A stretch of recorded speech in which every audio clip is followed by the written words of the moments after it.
Algamas on Harri Kyoto Wagyu erisaade. Tegemist on gyukatsuga, mis on siis tehtud Wagyust. See on medium rare ja kui sa soovid, et ta oleks medium või well done, siis sa saad seda seal edasi küpsetada. Mina seda ei soovi, sest see sellisel kujul on täiesti next level. Siin on natuke redist, wasaabit, kapsast, riisi, 2 erinevat sojakastet, onsen muna ja karrikaste. See on ilmselt kõige parem liha, mida ma üldse kunagi söönud olen. Ja see kogu pull maksab kuskil 30 €. Vauva. Poleks elu sees arvanud, et matcha ja õlu kokku sobivad, aga see on ülihea. Kui teile meeldib lehma süüa, siis teile meeldib kindlasti Wagyut süüa ja see koht on next level. Satute Kyotosse, siis tulge kindlasti siia. Recommend!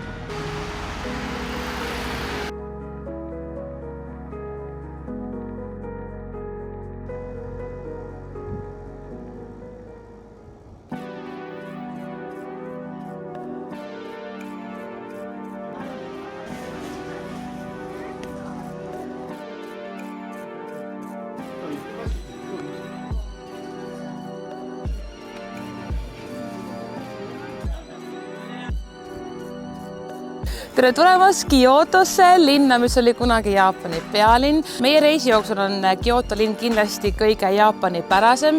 Siin on säilinud need klassikalised traditsioonilised puidust Jaapani majad. Siin on palju templeid ja pühamuid ja juba on tegelikult ka tunda, et see on üks väga populaarne koht turistide seas. Siin kuuleb väga palju inglise keelt ja kui muidu me oleme oma reisil ikkagi päris palju kasutanud Google Translate'i abi, et suhelda ettekandjatega, hotellitöötajatega, kellega iganes, siis sellel reisil on kohe tunda, et siin käib palju turiste, kuna kohalikud oskavad päris hästi inglise keelt rääkida. Üks väga naljakas asi minu meelest siin Jaapanis on see, et nad ei kirjuta, kui koht on kinni nagu closed, vaid closed nagu lähedal. Ehk siis seda D-tähtesid mitte kunagi ei eksisteeri. Meie reisi põhijook Harriga on see, müüakse igas 7-Elevenis. Sest et kui Harriga saime siin kokku Tokyos, siis tundis Harri ennast veits nagu kehvasti ja ma mõtlesin, et äkki annab meile head nagu vitamiini, et mitte jääda haigeks. Ja siis nüüd üleile öösel ma oksendasin, ma ei tea, 6 korda või? Isegi vesi ei püsinud sees, ükskõik mida ma oma suhu panin, see kõik tuli kohe välja. Ehk siis ma ei tea, mis mul oli, mingi viiruse sain kuskilt ja nüüd ma ka joon seda, et kuidagi looduses, et äkki see toob mingi eluvaimu tagasi, siis ma tunnen ennast täna väga palju paremini kui eile. Eile käis Harri üksinda Kyoto peal. Mina magasin põhimõtteliselt kogu päeva voodis hotellis, aga seest on mul täna väga palju parem olla. Veits nagu on see, et iga asi ajab hingeldama rohkem ja võib-olla mingi väike palavik veel on, aga kurat, võib-olla ei ole ka, ma ei tea. Cheers to that. Tervis on väga hea, kui see sul on olemas, nii et hoidkem seda ja hinnakem seda.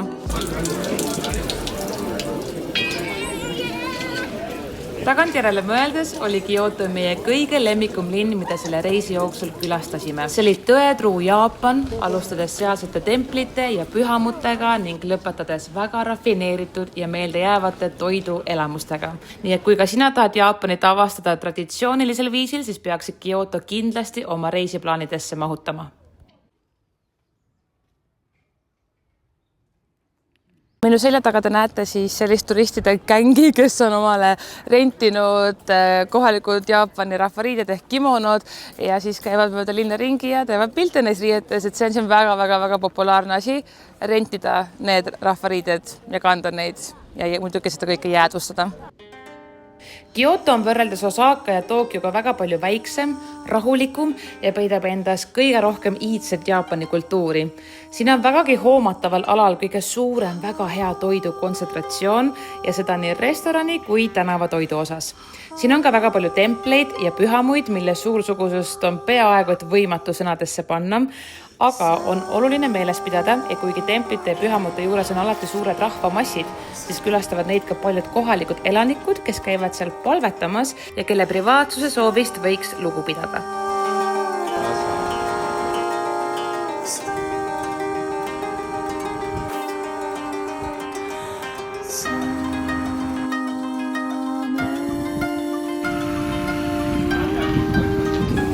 Mingi järjekord. Järelikult on midagi head pakkumisel. Ma arvan, siin on mingisugune väga hea matša. Kyotos saad sa teha väga head shoppingut, alustades riietest ja aksessuaaridest ja lõpetades kõige söödavaga. See on ka hea koht suveniiride ostmiseks, kuna siin müüakse väga palju kohalikku ja Jaapanile omast, mida endaga koju kaasa võtta. Kui sind huvitab aga matša tee, siis Kyotos paremat kohta maailmas selle ostmiseks peaaegu et ei olegi. Välja arvatud üks koht ja see on Uchi. Uchi asub Kyoto külje all ja see on matša sünnipaik, mis tähendab seda, et nii kvaliteetset ja head matšat kui sealt sa vist maailmas mitte kusagilt mujalt ei leia. Kyoto kesklinnas asub ka Nishiki Market, kus müüakse tänavatoitu, mis kuulub maailmaklassi. Seal on ka mitmeid Michelini tärniga tänavatoidu pakkujaid, nii et see on koht, mida sa kindlasti pead külastama. Vaata, kui coolid need on. Siin tehaksegi sellised jäätiseid, mis näevad välja nagu kunstiteosed.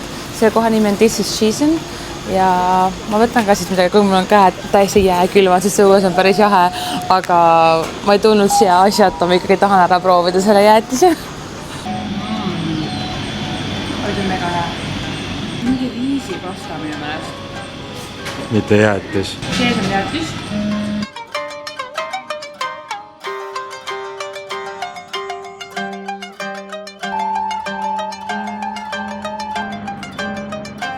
Mis me Osaka reisi osa siis Jaapani reisist siis iseloomustab, on see chill out with sake, mis kulmineerus minu üübersuure pohmelli ja toidumürgitusega, et võib-olla see oleks selline hea. Okei, ma ikkagi ei osta seda võtmehoidja, kuna mul tuli meelde, et ma just ostsin omale Beamsist võtmehoidja.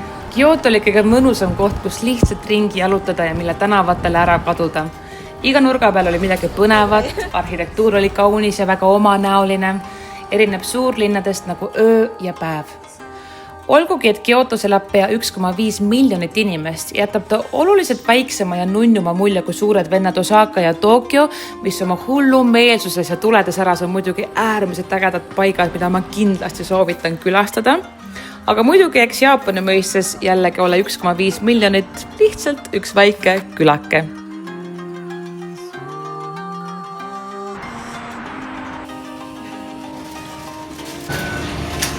Vaadake, siin on igal pool mobiilihoidjad, et saaks ennast ikka filmida ja teha turundust sellele kohale. See on väga nutikas.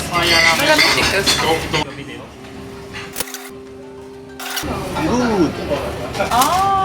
Okei. Me oleme sellises kohas nagu Fire Ramen, ehk siis siin tehakse raamenit niimoodi, et see pannakse põlema vahepeal. See saab teile. Ja see pidi väga hea olema.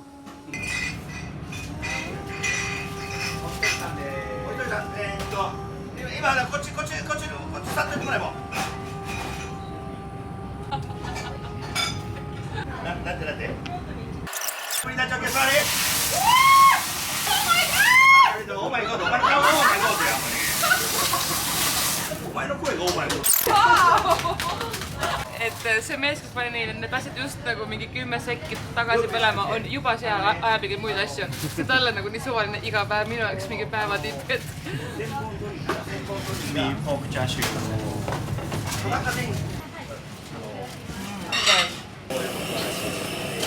Honey spicy wasabi.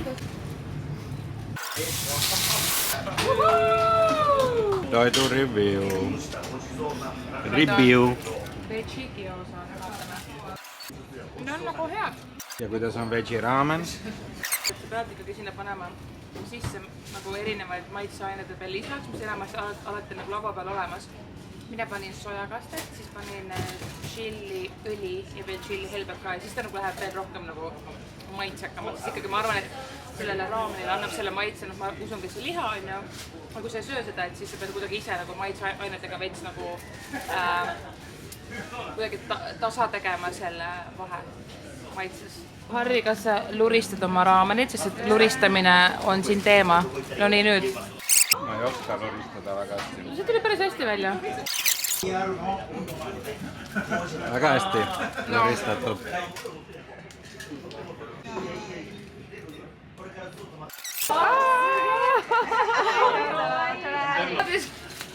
Sorry. Thank you. Yes. Okay, yeah. Now we're flying. Yeah. Oota kui nundu. See tüdruk tegi meile sellise origami. See on nagu omaette kunst täiesti. Seda voltis tegelikult tükk aega.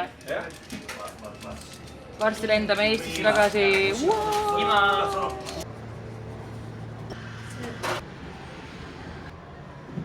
Me tulime seda kalakest sööma, siin sees on šokolaadi ja banaani ja vähukoort, vaadake seda, oota, niimoodi. Ja minule matcha latte ja Harrile sochu matcha. Sochu, see on nagu sake, aga see on sochu. Ja sake on destilleeritud, on ja? Ei, vastupidi. Sochu on destilleeritud ja sake on Pruulitud, ei tule kunagi meelde see sõna. Mulle meeldib, et need kohad on sellised, et üleval on selline hästi väikene nagu baari osa, kui sa saad nagu tellida ja siis all või üleval on siis mingi ruum ja siin on nagu selline kõige suvalisem lihtsalt nagu mingi mitte ühe koha trammipeatus keldris. See on nagu nii naljakas, aga miks mitte? Ma ei taha öelda midagi halvasti. See on tegelikult täitsa nagu suvaline asi. No pöörsele. Mul on üks teooria. Kui me siia tulime enne matšat võtma, siis siin polnud ühtegi inimest enne meid ega pärast meid.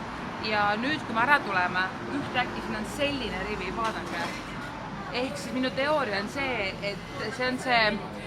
Mul tule see nagu väljend meelde, aga et sa hakkad tegema neid asju, mida teevad teised. Ehk siis kui nagu saalis kõik püsti tõusevad, siis see tõuseb ka püsti, aga sa ei tea isegi võib-olla miks on ju. Aga ja siin on sama, et keegi seisab nagu järjekorras ja neid keegeid on väga palju. Ehk see asi peab olema hea, mida siit saab. Ehk siis nagu see hype on tekkinud praegu siia, ma arvan. Või siis on ka see variant, et see on üks väheseid kohti, mis praegu lahti on. Ilmselt see võib ka olla. Kuna Kyotol oli tõesti meile nii palju pakkuda, siis peame kohtuma teiega veel osa 2. Näeme seal!